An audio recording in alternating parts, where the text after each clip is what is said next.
வரப்போகிற 2026 ஐபிஎல்ல நம்ம எஸ்ஆர்எச்சோட பிளேயிங் 11 பற்றி தான் இந்த வீடியோவில் பார்க்க போகிறோம். இது முழுக்க என்னோட ஒப்பீனியன் மட்டும்தான். Starting off with Travis Head and Abhishek Sharma, அவங்க ரெண்டு பேர் தான் கண்டிப்பாக ஓப்பன் பண்ணுவாங்க. Number 3 will be Ishan Kishan.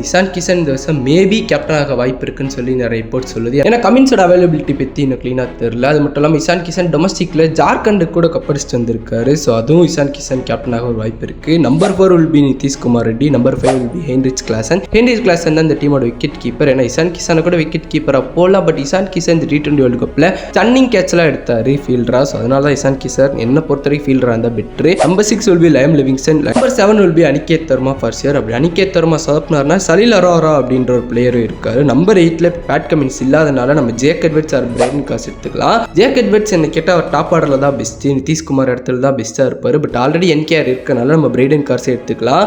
Number 9 will be Harshal Patel. Number 10 will be Jaydev Unadkat. Number 11 will be Omkar Tarmale or Shivam Mavi. என்ன கேட்டால் சிவமாவியோட தான் போவேன். பட் ஓம்கார் தர்மாலே தர பொட்டன்ஷியல் இருக்க ஒரு ஆளு. இந்த டீமுக்கு என்னோட இம்பாக்ட் பிளேயர் ஜீசன் அன்சாரி. இன்னும் ஹர்ஷ் துபே மாதிரி பிளேயர்ஸ்லாம் வெளியே தான் இருக்காங்க. என்ன பொறுத்த வரைக்கும் எஸ்ஆர்எஸ்க்கு இந்த பேட்டிங் ஃபயர் பவர் இருக்கு. பட் ஆனால் பவுலிங் கொஞ்சம் வீக்காக தெரியுது. கமின்ஸ் வந்தாருன்னா அந்த வீக்னஸ் கூட தெரியாது. என்ன நடக்கும்னு நம்மளால சொல்ல முடியாது. இந்த பவுலர் ஸ்ட்ரென்த் கூட பெஸ்ட்டாக கொடுத்து எஸ்ஆர்எஸ் கூட இந்த வருஷம் கப் அடிக்கலாம். என்ன வேணா நடக்கலாம். அது ஐபிஎல். ஸோ உங்கள் 11 எப்படி இருக்க போகுதுன்னு சொல்லிட்டு மறக்காம கமெண்ட் செக்ஷனில் ட்ராப் பண்ணுங்க. இந்த வீடியோ பிடிச்சா மறக்காம லைக் பண்ணி ஷேர் பண்ணி கமெண்ட் பண்ணி சப்ஸ்கிரைப் பண்ணிருங்க. Thank you guys.